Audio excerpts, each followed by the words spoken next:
Y ahora vamos a hablar con el periodista Mariano Obarrio, un periodista que yo en lo personal respeto muchísimo, por eso le he pedido si podía darnos unos minutos para analizar la realidad argentina desde su óptica. ¿Qué tal, Mariano? Daniel Rodiguero te saluda. Hola Daniel, ¿qué tal? Muchísimas gracias por llamar. No, por favor, gracias a vos. Mariano, te quiero preguntar, mm, estuve viendo que en esta campaña, por lo menos en las PASO, y un poco también pasa en la administración pública nacional, con los gobiernos, no se está hablando del futuro, ¿no? No se está hablando de planes a largo plazo. ¿Por qué pensás que pasa eso, si es que coincidís?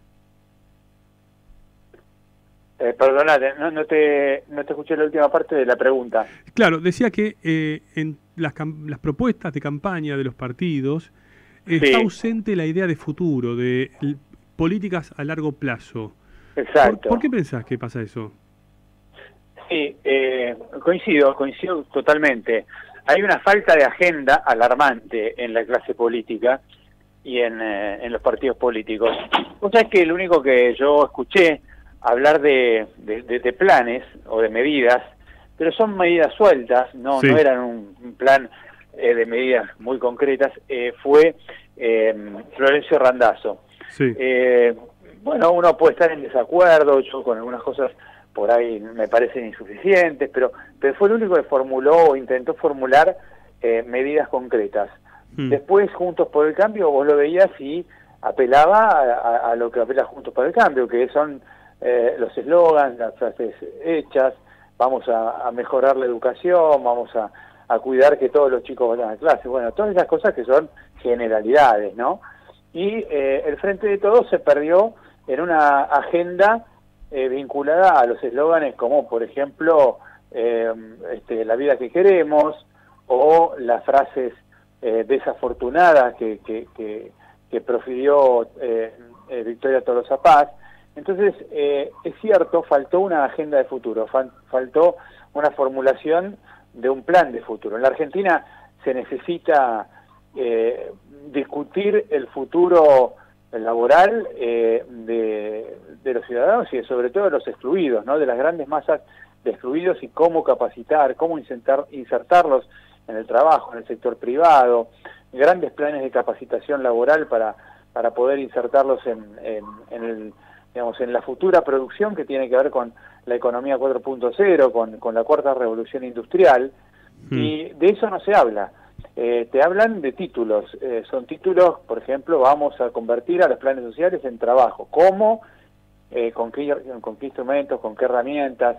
De eso no se habla. Y yo creo que no se habla porque nadie quiere mostrar las cartas, porque cuando se muestran las cartas, inmediatamente aparecen las medidas que son antipáticas, ¿no? Por ejemplo, si sí, uno tiene que hablar de creación de empleo, tiene que hablar de flexibilizar las normas laborales, de flexibilizar de bajar los impuestos, de bajar las cargas patronales, de mejorar algunas cuestiones que tienen que ver con intereses.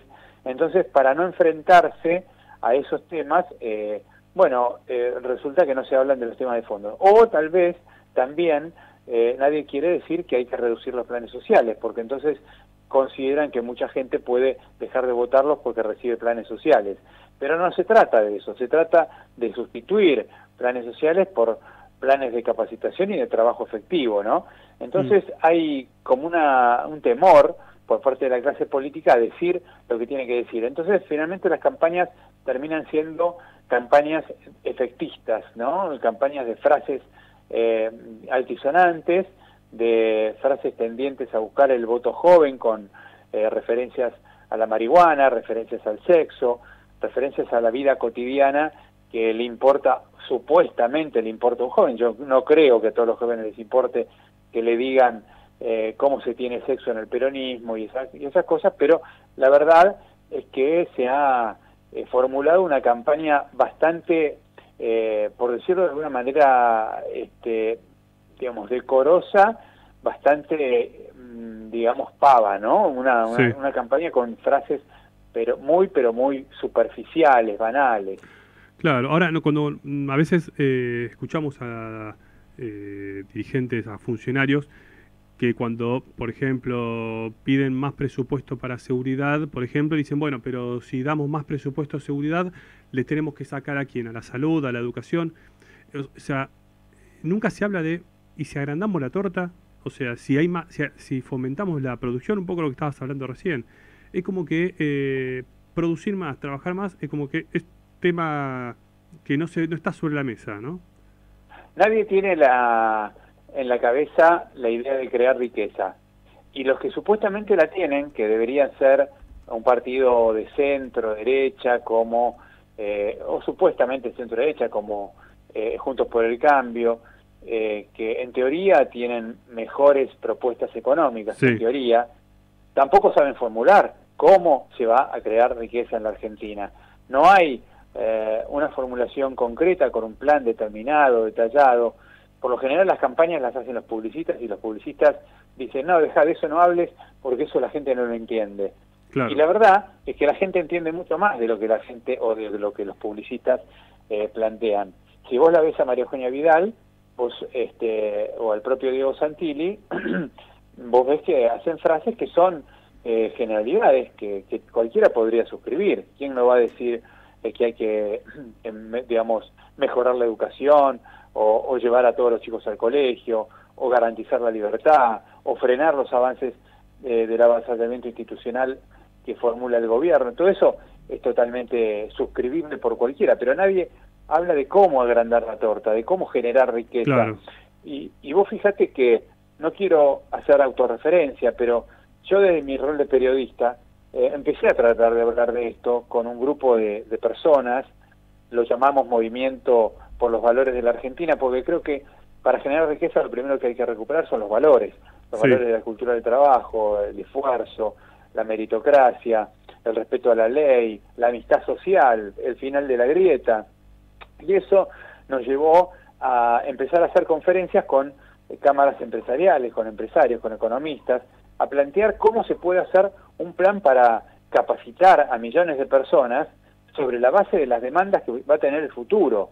Y la verdad es que nos encontramos con que los empresarios están hablando del futuro, están hablando de los oficios que se necesitan en el futuro. Por ejemplo, en la construcción se necesitan más ingenieros, se necesitan más oficios relacionados con la construcción, en el campo se necesitan más sembradores, más alambradores, se necesitan, en el mundo de lo digital se necesitan más programadores.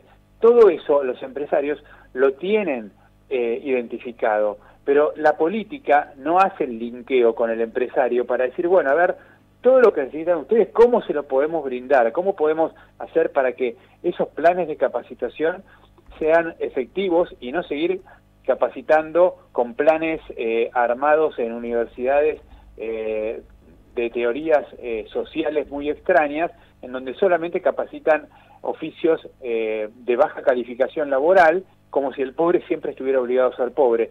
No, el pobre puede adquirir un oficio en la programación, puede adquirir un oficio en la elaboración de alimentos, en el mundo agropecuario, en los servicios, y eso no está en la agenda de la gente.